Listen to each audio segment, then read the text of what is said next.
being in any situation and just looking around at what tools you have on you or like in your mind, and then just being like, all right, I'm gonna do it. Like, Literally, like, what else can you do? But Ram Dass would be so proud of us right now. Be here now. You're just, like, in the moment, just doing exactly what you need. He also had said that the next item on your treasure hunt is always exactly where you are. And that's just how it goes. Like, that's just it's how very it goes. true. Yep. This is all that there is. Literally. I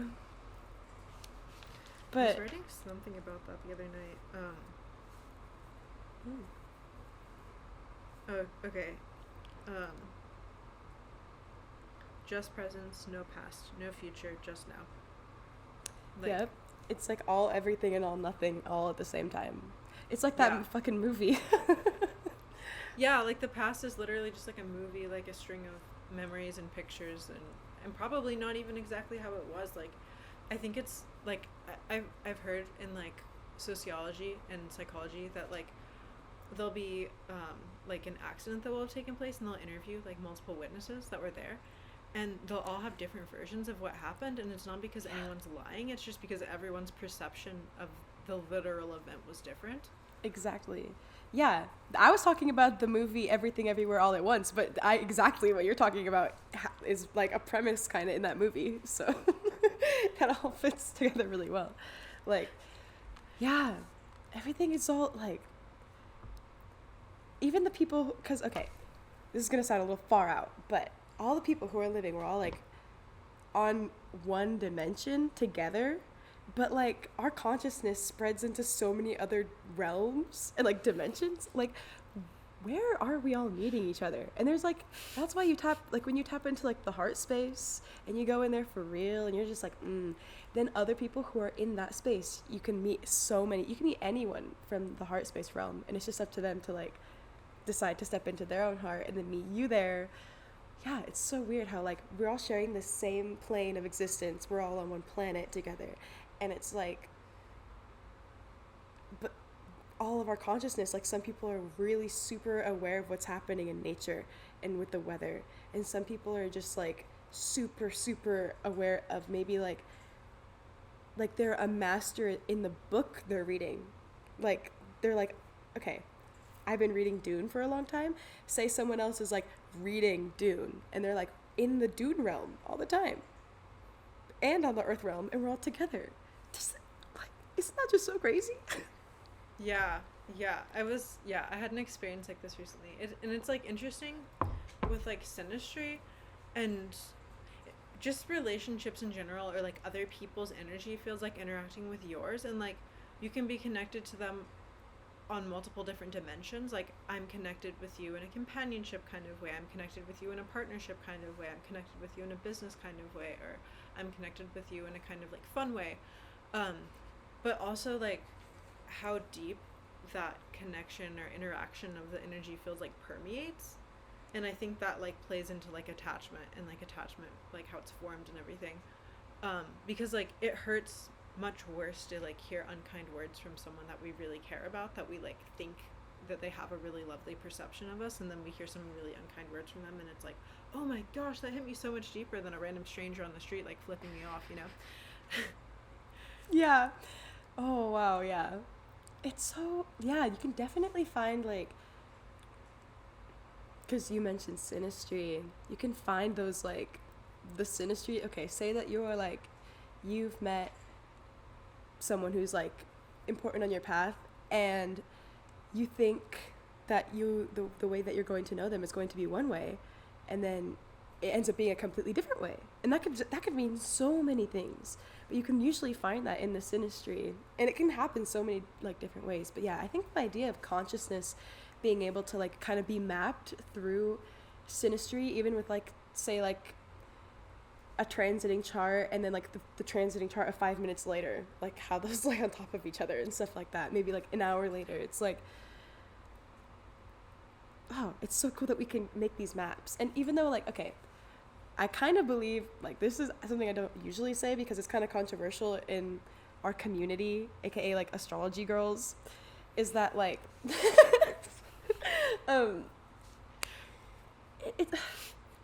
I don't think that whatever we can map is like the end all be all. I think that like there's a lot of unknown and a lot of mystery to life that people who get like really into mapping things out, like I've been, like we get lost in the mapping and we forget about this whole other part. Like you've got what, like Kali Ma behind you and like that's she's like fuck the mystery. I just think of all of it as like, okay, I think of astrology as like or specifically like say Hellenistic astrology is like a 12-inch ruler.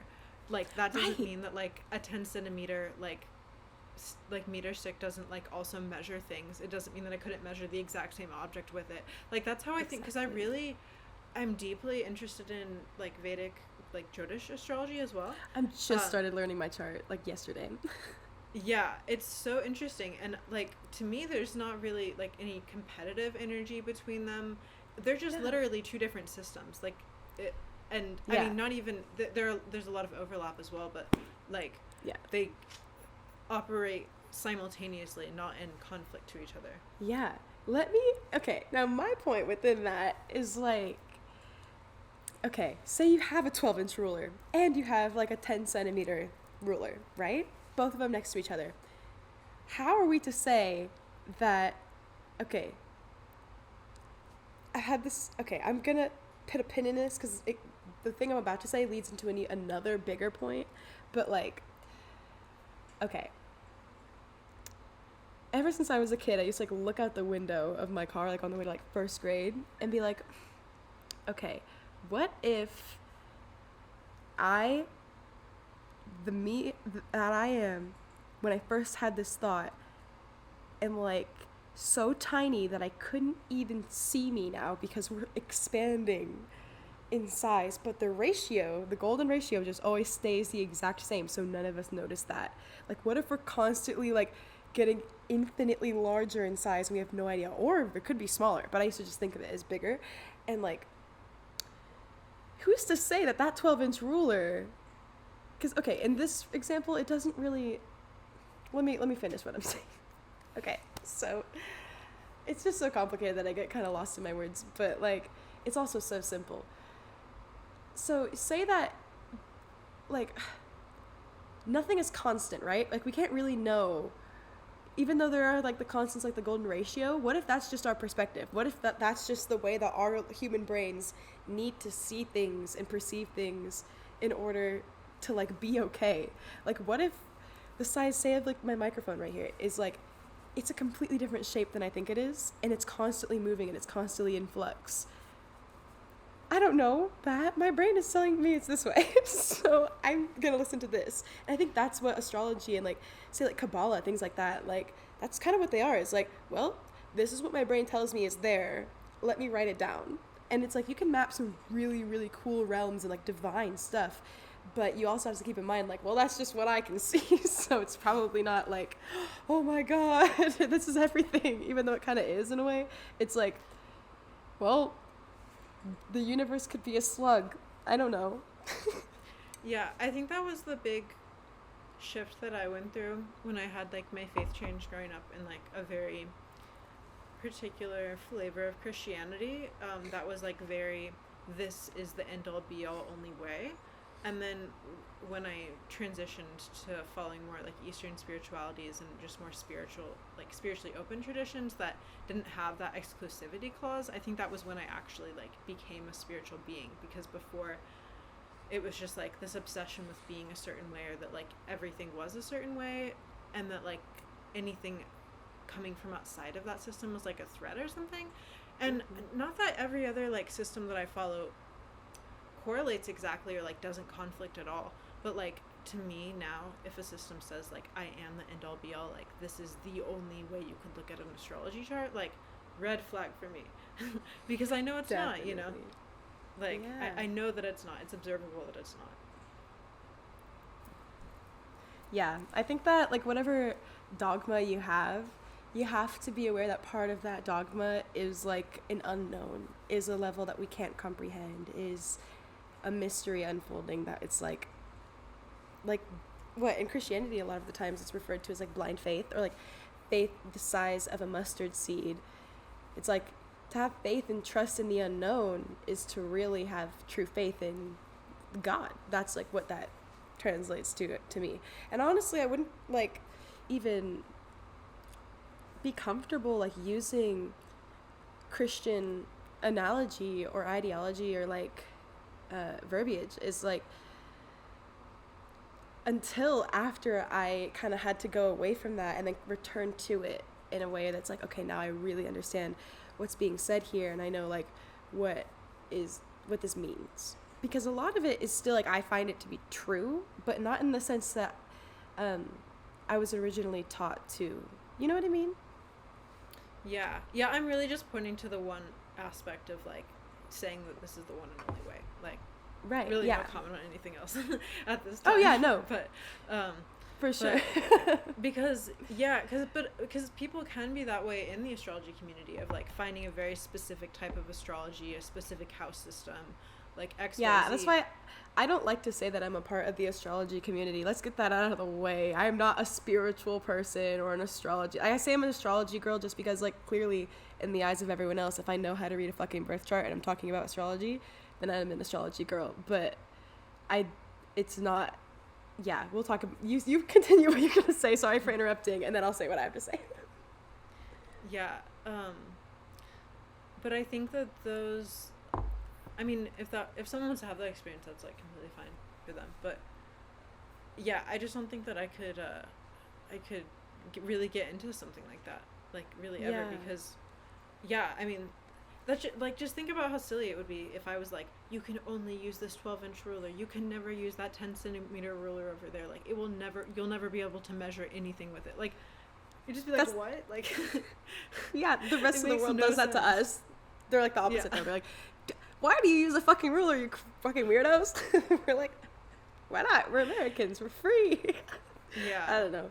But yeah, okay. The other thing I had to say about the astrology stuff, and like, it's also another reason why I've kind of taken a step back and like had to learn a very specific way to read the tarot cards, is because now, especially these days, it's so popular and so many people's energies are tapping into that field, and it can kind of muddy the energy. And it can make it difficult to work with those realms unless you know like what you're doing. And you kind of have to have a little bit of like, not dogma and not like, oh, this is the end all be all, because obviously we just discussed that that's not the way we believe.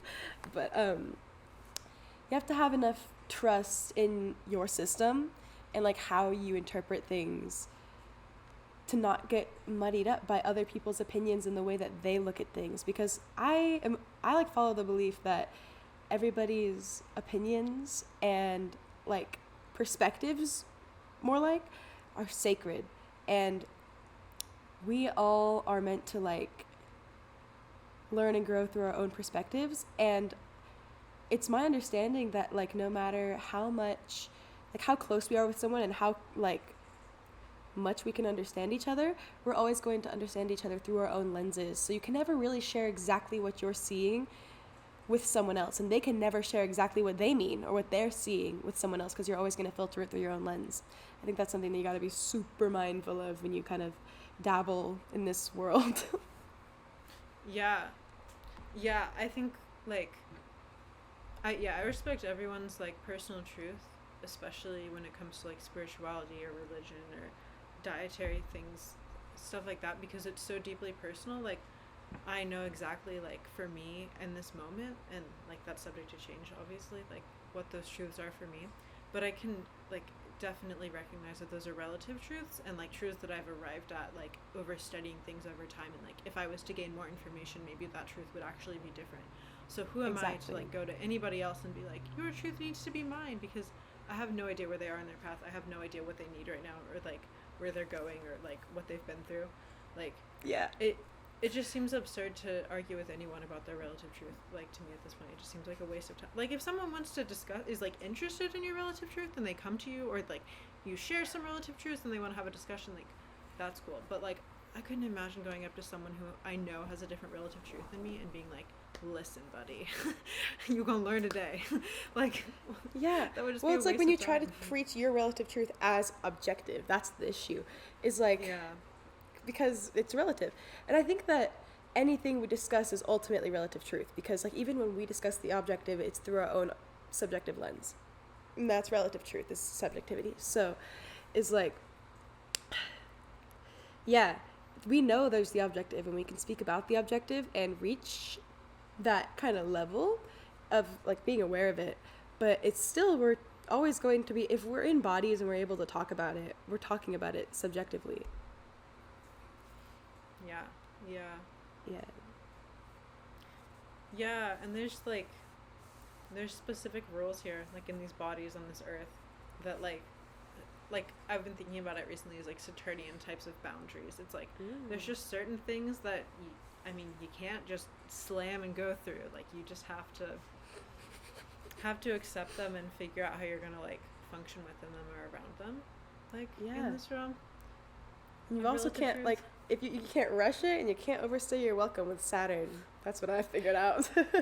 Yeah. Is you gotta flow with what's going on. And some flows, like, okay, the moon, she moves quick. So if you're flowing with the moon, things are changing really, really often. But if you're flowing with like Pluto, that's like 30-year-long cycles, right? Like, oh my God. That's generations. Yeah. And you're constantly like just always in flow with everything.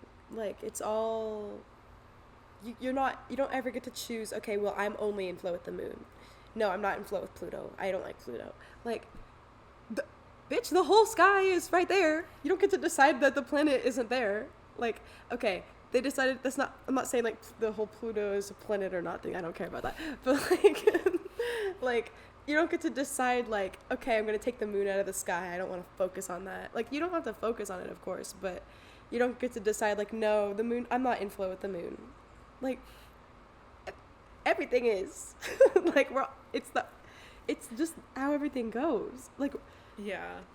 It reminds me of the like concept in Buddhism that like there's not really any reason, like, again, to go and like preach to anyone. Like, you can present them with like, hey, this is a helpful spiritual truth, like you'll probably find this helpful, like, and if the person chooses to follow it, like that's like beneficial, like it's pleasant for everyone. But if they choose not to follow it, it's like, what can we do about it? Literally nothing. This person has free will, so like there's no point in chasing them down and being like, you must not walk on the left side of the road on Tuesday. Like, if they get hit by someone on a bicycle because the bicycle club comes by on Tuesday, then like they gonna learn. You know, like, and then if you decide like, I'm gonna ignore Pluto, then you gonna learn about Pluto the Pluto way. Like, literally. Damn. I love that you brought this up, because we were talking about it just a little bit last night, but I was like, I'm falling asleep, I can't get into it. So, free will.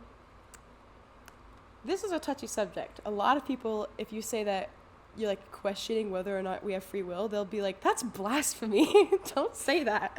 Like, but listen, there's a level at which things are like predestined, and I don't necessarily mean the unfoldings of your life, but we'll get into that later, because she's the queen of ZR, if you guys didn't know.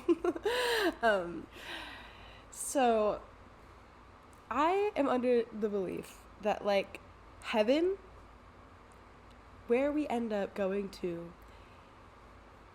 is so eternal and encompasses everything. So it's what comes after, like, if you were to believe in heaven and hell, it comes after that. It's when heaven and hell merge and become one big heaven, and it's like everything is just in this infinite quality of God, which I refer to as love often, just because that's the best word we have to describe it.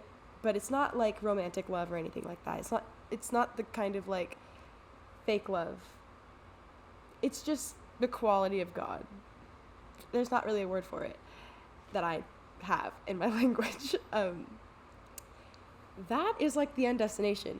And that amount of our lives, like wherever we're going, that's predestined. So to me, free will is like, you can do like, okay, imagine this end all be all heaven, right, is the peak of a mountain. And you can go any way you want up the mountain. You can like do cartwheels all the way up if you want to. You can like wear a hula skirt and nothing else and walk up the mountain in a straight line doing like marching. You can do whatever you want like to get up this mountain, right? But we're all gonna get to the mountain and we're all walking up the mountain. So it's like free will. It's just like, how are you gonna do the exact same thing that you're doing anyways? That's how I think of it. So I kind of want to know what your thoughts on it are, because I've had this discussion with some dear friends somewhat recently, and it's like been on my mind ever since then. Yeah, I think I used to believe mostly in like that, like the percentage of fate versus free will was like way more like free will. And then yeah, definitely learning ZR, zodiacal releasing, which is a Hellenistic Time Lord technique, which I'll say more about over time, I'm sure. But basically it provides like a table of contents for like how the eras of your life will unfold, like having to do with certain topics of like health and relationships and career. And when I learned that method and then observed it, like actually working in my life, I was like, holy cow. Okay, maybe some things are predetermined. Like it was really, like it was honestly like a huge mindset shift for me, because before that I had just believed like I can create whatever life I want. I have like I'm a very strong-willed person and have like just gone into a lot of situations and completely just made the situation my own. Just like moving to random states and like starting a new life like several different times. Like I just know that it's like I can just show up and make it like what I want to make it. But then to like see that technique and observe how actually like this time period was already like, it was already guessed that during this time it would be difficult to have a career. It was already guessed during this time that there would be a lot of relationship activation. It was already guessed during this time that there would be some health complications or like really radiant health. And then to observe that in action, and then to observe people's charts that have already passed, and like seeing events, like having someone's whole life that's unfolded and then being able to read their biography and then compare it with the zodiacal releasing periods, it's like, oh my gosh, wow, maybe this table of contents thing is actually pointing out something. And that really, yeah, made me think at least 50-50 and perhaps even more on the predetermined like side of things. Yeah. And I think like to go back to kind of like fit that into what I was just saying is like, yeah, you can cartwheel up the mountain all you want, but right here, like if you're going by zodiacal releasing, right here, it's like you can cartwheel to this spot, but this is gonna happen, and then you can keep cartwheeling, do whatever you want, it's fine, but this is gonna happen. It's like, I think that goes, we've talked about this before, the cosmic consent form. I think that's kind of a huge part of like what ZR looks like, is like you signed up for this. You signed up to be born at this time so that this would show like open up the proper portals for this to happen to you. And when I say things like portals, it's just because like that's the best thing I have. Like we just don't have the words for it. It sounds so fucking woo woo, and it makes me sound like I channel the Pleiadians and be like, oh yes, we're having an upgrade. Samantha, your car needs to be towed or something like that. Like, what, like, that's not what I mean. I just mean the proper things have aligned. Some people would call it quantum physics or whatever. It's like just when everything kind of aligns properly and it creates the opportunities that are unfolding, which that's something that I wrote down that I kind of wanted to talk about. It's a good segue. So, the synchronicities that have been unfolding in my life lately, I can't even begin to explain. Like, I'm not going to be able to get super in depth about all this because we'll be here all day long.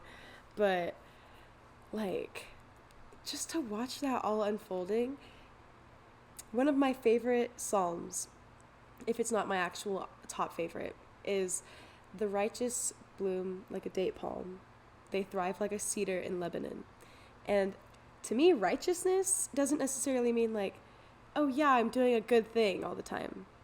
Like I'm always gonna give all of my money to homeless people. Like, you can't do that all the time. No matter how much you want to, you can't. And it's like, to be truly righteous, I think just to it means to be aligned with God.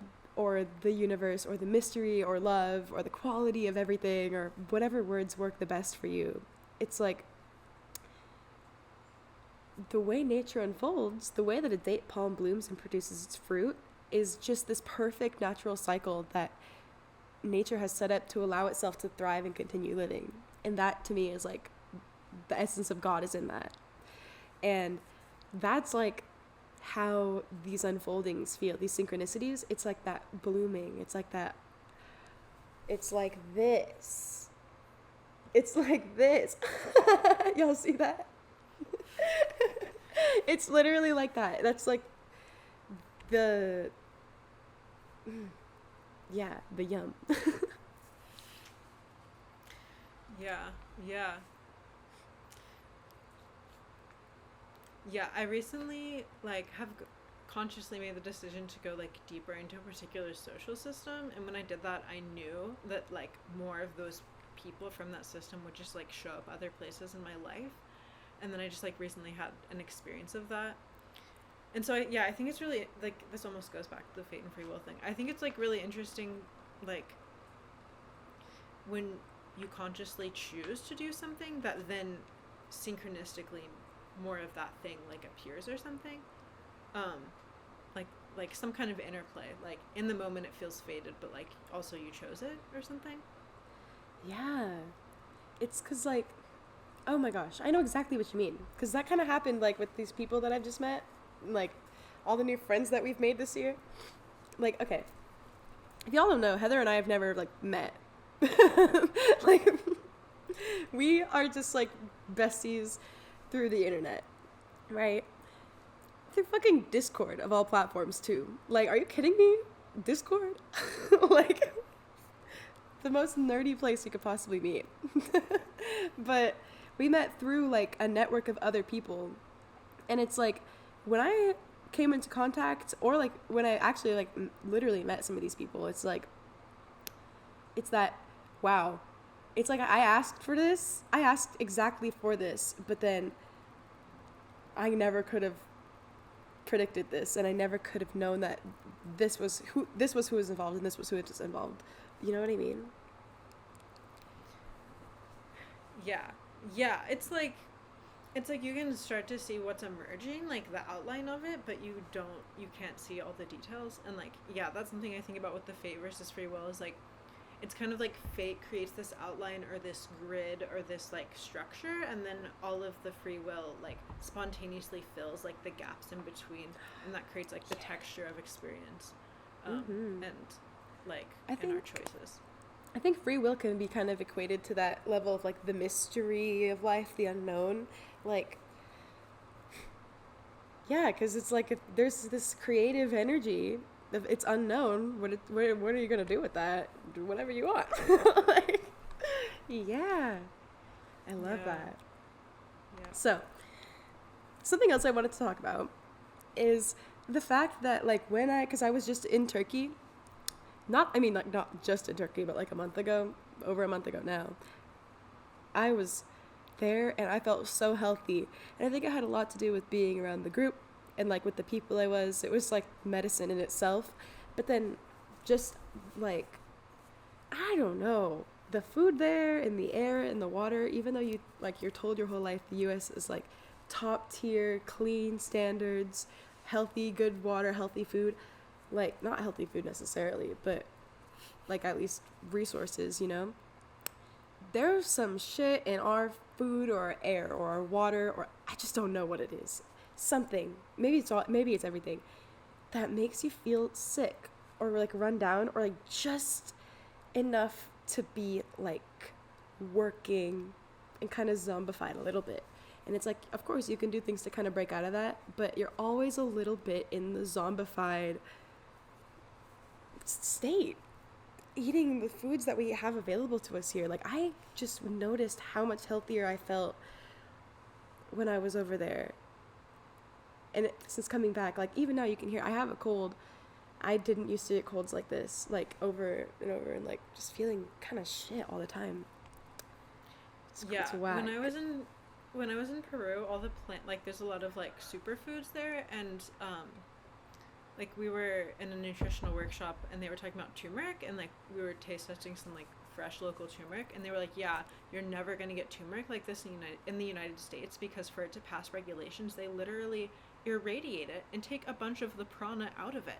So like absolutely, like, because we do so many things in the name of being like sterile or cleanly here, like for example like pasteurizing milk, like of course that like destroys the toxins, but that also like destroys the actual like nutrients that could be in that, like, and like like irradiating strawberries, like there's just so many different things that we do because we're so clean and sterile and first world and like the best country on earth, that's actually just literally destroying the nutrition in our food. I know. Oh my gosh, girl. Okay, now I'm really excited to go to Peru. I'm gonna be on the lookout for some turmeric. Like, wow. It's everywhere. Yeah. Yeah. Oh my gosh. Yeah, it's like what you were saying, like, just earlier, was something about the when you realize something's just a construct and then it just gets torn down. That's like, because we're all told, like, oh, the U.S. is the best quality you can get. Like, nowhere else in the world is as good as the U.S. Like, you literally can't get better than that. And then you go other places and you like it better over there, you feel better over there, and then there's, of course, things that are more difficult, or you have to sacrifice, like, one thing, but you gain so much in place of that. Like, my example for Turkey would be, like, okay, these kids in the villages, best, like, most beautiful children in the world, and they're, like, just smiling, and they're all playing together, and, like, laughing, talking with each other, showing, like, befriending us, like, they, like, wanted to, like, look at our tattoos, like, our piercings, things like that. But they're fucking wearing, like, the same clothes that they always have been wearing. They've got, like, dirty shoes, their dirty little faces. They have to sacrifice what we're like, oh my gosh, I'm so, like, clean and proper, and I can't stain my shirt, blah, blah, blah. But they're, like, literally living amongst the most beautiful, like, ancient ruins that you could probably find, that I've seen at least. Like, are you kidding me? Like, why do we think that sucks for them, that they have to, like, oh, it sucks for them that they have to have, like, dirty shoes? It's like, but they gain a lot. And it's like, of course I understand, like, we're so lucky to have everything that we do here, but we have to, like, we lose a lot of things in that process of, like I've got my whole spread here. I'm, like, recording on a freaking MacBook. I have a microphone, headphones, my phone's right here, all my other stuff's over here, and it's like, yep, I have a lot of the things everything I could need. And it's like, but if I had another life, if I was born somewhere else, maybe I'd be out in the sun right now, just, like, enjoying time with my community. And you can't really measure, like, what's better. There's not one that's better. There's, like, it's just, like, we're having an amazing conversation. We're connecting. Like, we are just, like, letting this all unfold as it's meant to. But then, like, how are we to say that our lifestyle in the U.S. is better than poor countries? I observed a lot more, like, communal and familial happiness in like when I was in Peru, just especially, like you're saying, the children just running around, and people, instead, like, in the United States, most people just go to work, come home from work, or, okay, first they start the day by drinking coffee, then they go to work, then they come home from work, then they open a beer or a glass of wine, and then they sit in front of a TV until they go to bed, and then they do it again. Like, versus these people go out, like, into the streets, and they talk with other people, and the children are, like, communally, like, spending time together instead of just sitting in front of a television, or, like, there's just so much more, like, interconnectivity. But yeah, I mean, I guess it also depends, like, also, like, you can see in someone's birth chart, like, how much they value materiality. So, like, maybe someone grows up in that kind of situation and they're like, F this is awful, like, I hate this, like, being impoverished is the worst, and then they, like, come to the United States and, you know, build a very materially rich life, and they love that.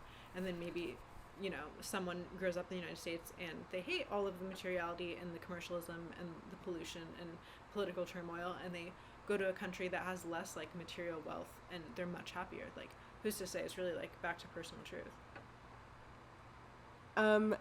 Yeah, I'm looking at the birth chart of the United States right now. We're about to see why our country is materialistic in the sense that it is. Because, of course, like, anything that sounds negative that we're spouting, of course there's a counter argument. And, like, yeah, I probably agree with that to some extent. Like, I understand the duality in, like, both sides. Like,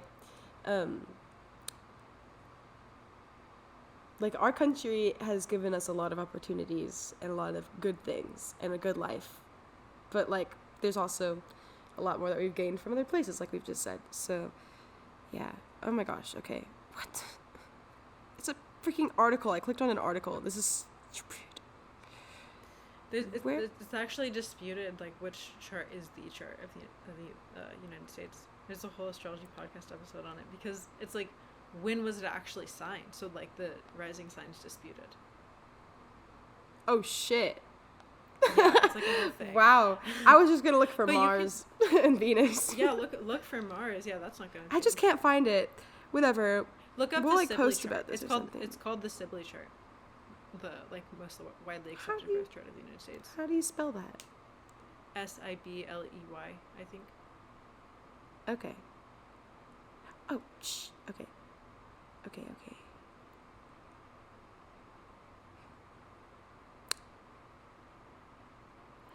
Ooh, it says Capricorn Mars. And yeah, no fucking God. Shit. Where's Venus? Wait, that's not Mars. Is that Venus? I think that's Venus, actually. Sorry, that's Venus. I was saying, where's Venus? That's Venus. Actually, we have a Gemini Mars. Wow. Mars just moved out of Gemini, too. Like. It did. Wow. Yeah, Capricorn Venus makes sense. With Gemini Mars. Yeah. What's the rising sign on that chart? Oh.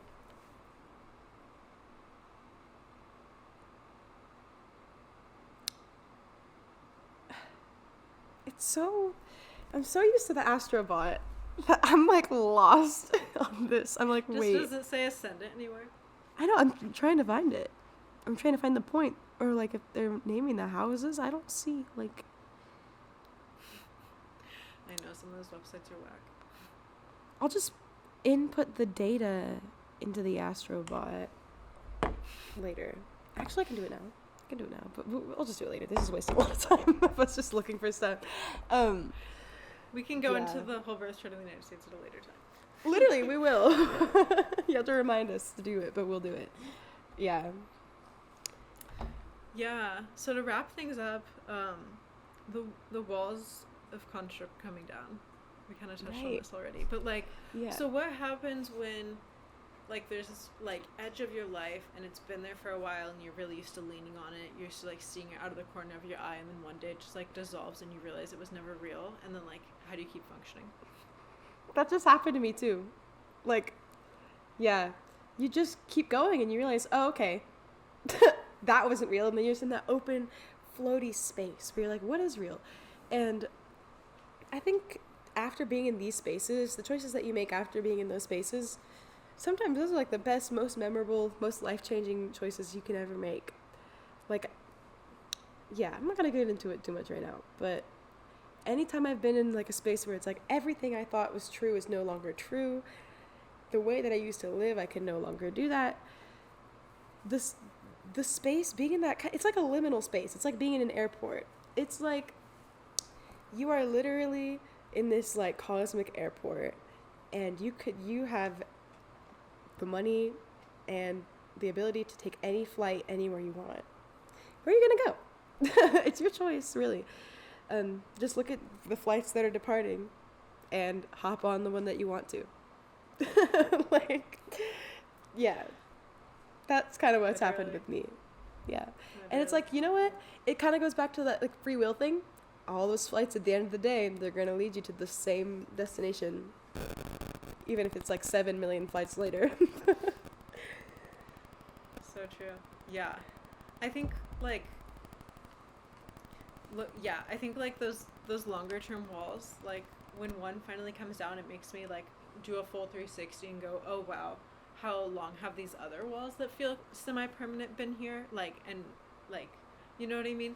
And I think I'm in such a space right now of, like, new construction, and yeah, like that cosmic airport that you're talking about, and it's just really exciting to be like, wow, several walls just came down, and now it's like undifferentiated energy of like what can happen next. It's so good. And it's like, and especially like when you've been in that space over and over again. Okay, and this goes back to that thing I was saying about the synchronicities unfolding, that like date palm blooming. It's like, okay, I'm in a liminal space, I make a choice, I end up in this space, and then it happens again. And over the course of just a couple of years later, everything's unfolding like perfectly. It's like, you could just, like, okay, you're back into that liminal space, but now you have like new flights that have opened up, different time periods, different destinations. And it's like, okay, say 2 years ago when you were in this liminal space, right? There was no option to go to like Barbados. And then right now, oh wow, this wasn't an option before. Maybe I'll check out Barbados. Like, this is a silly example, but like, you know what I mean? Like, yeah, no, that's like Time Lord techniques. It's like, oh, this Time Lord? What does that mean? Like zodiacal releasing and annual perfections, and I was thinking of like a cartoon character, like the Time Lord. No. But speaking of time, we're out of it. So thank you so much for joining us in our first episode. Yeah, and thank you. Please come back next time. Yeah, we'll see you next time, guys.